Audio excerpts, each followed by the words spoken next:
Hello दोस्तों, आज जो है साइंस का 6वां भाग जो है आपको बताने चल रहे हैं, जो कि परीक्षा की दृष्टि से बहुत ही इम्पोर्टेंट टॉपिक है और यहाँ से अधिकतर क्वेश्चन पूछे जाते हैं। चलिए देखते हैं। तो इसमें है सबसे भारी धातु कौन सी है, तो ओस्मियम है। सबसे कठोर धातु प्लेटिनम है और सबसे कठोर पदार्थ जो होता है वो हीरा है, जो कार्बन का प्ररूप है। स्टील बहुत ही प्रत्यास्थ होती है। गुब्बारों तथा वायुयान के टायरों में हीलियम गैस भरी जाती है, क्योंकि यह हल्की होती है। वर्तमान समय में वायुयान के टायर में नाइट्रोजन गैस का इस्तेमाल सबसे ज़्यादा किया जा रहा है।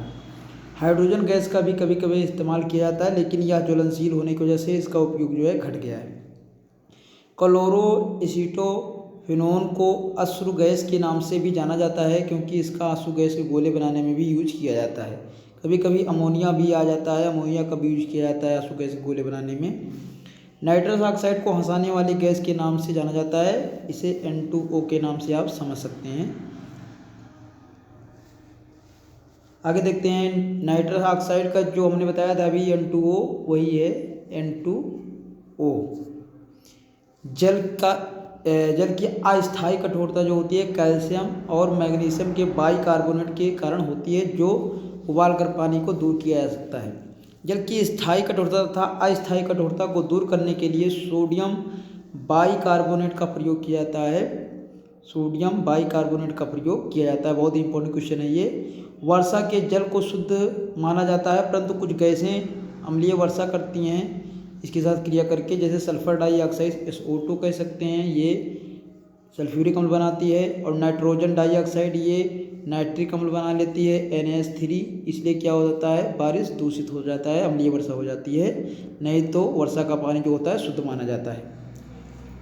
और कार्बन डाइऑक्साइड जो होती है वो कार्बोनिक अम्ल बनाती है। और इस तरीक़े से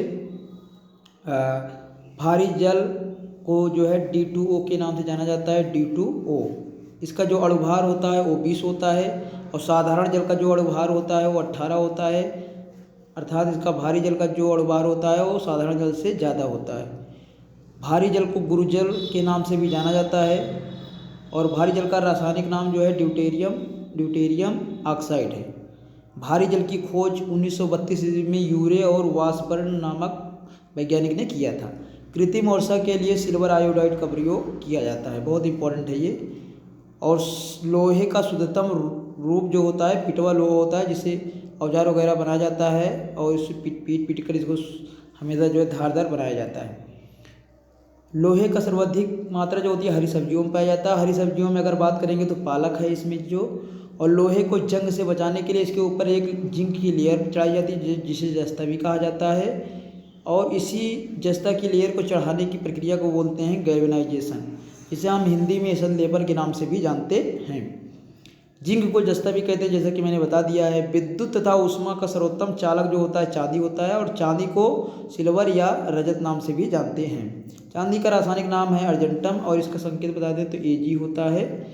और शुद्ध सोना जो होता है 24 कैरेट का होता है। कैरेट जो है द्रव्यमान का मात्रक है। और 18 कैरेट सोने में जो होता है 75% जो है इसमें शुद्ध सोना होता है, और 25% जो है इसमें मिलाया जाता है, जैसे कापर। शुद्ध सोना जो होता है, शुद्ध सोने में कापर और सिल्वर को मिलाकर इसे कठोर बनाया जाता है, जिससे गहना के बनाने के लायक होता है। और पायराइट को जो है, पायराइट को बेवकूफ़ों का सोना कहा जाता है। स्टेनलेस स्टील को जो है बनाने के लिए लोहा, निकेल और क्रोमियम का इस्तेमाल किया जाता है, इससे मिश्रण से बनता है। सोल्डर जो होता है वो सीसा और टिन के मिश्रण से बनता है। सोल्डर जो होता है टांका के नाम से भी जाना जाता है। प्राकृतिक रबर आइसोप्रीन बहुलक होता है। और सबसे उत्तम कोटि का जो कोयला होता है वो एंथ्रासाइट होता है। एंथ्रासाइट होता है। और इसमें सबसे ज़्यादा जो है ऊष्मा निकलती है जलाने पर, और धुआं बहुत कम निकलता है। कच्चे फलों को पकाने के लिए एथिलीन और एसिटिलीन गैस का प्रयोग किया जाता है। कैमरा दूरबीन के लेंस जो होता है विद्युत बल्ब और धूप का चश्मा जो होता है फिलेंट कांच से बनाया जाता है। और शून्य बार जो होता है ये पारा का अयस्क होता है। अयस्क होता है जिसमें से ज़्यादा धातुएं कम खर्च में निकाला जा सकता है। कैल्शियम का अयस्क जो होता है डोलोमाइट होता है और पोटेशियम का अयस्क जो होता है नाइटर होता है। कैडमियम का अयस्क जो होता है ग्रेनोकाइट होता है। और जो वर्ग का जल का जो होता है द्रवणांक एवं हिमांक होता है 0 डिग्री सेल्सियस होता है। जल का द्रवणांक एवं हिमांक 0 डिग्री सेल्सियस होता है। एलपीजी गैस में जो गंध होती है वो एथिल मरकैप्टन के कारण होता है। और एथिल मरकैप्टन के मिलाने जो होता है इसमें इसकी गंध होती है। इसकी वजह से यह रिसाव होता है तो पता लग जाता है कि कौन सा जो है गैस इसमें लीक हो रही है। आशा करते हैं दोस्तों आपको वीडियो अच्छा लगा होगा।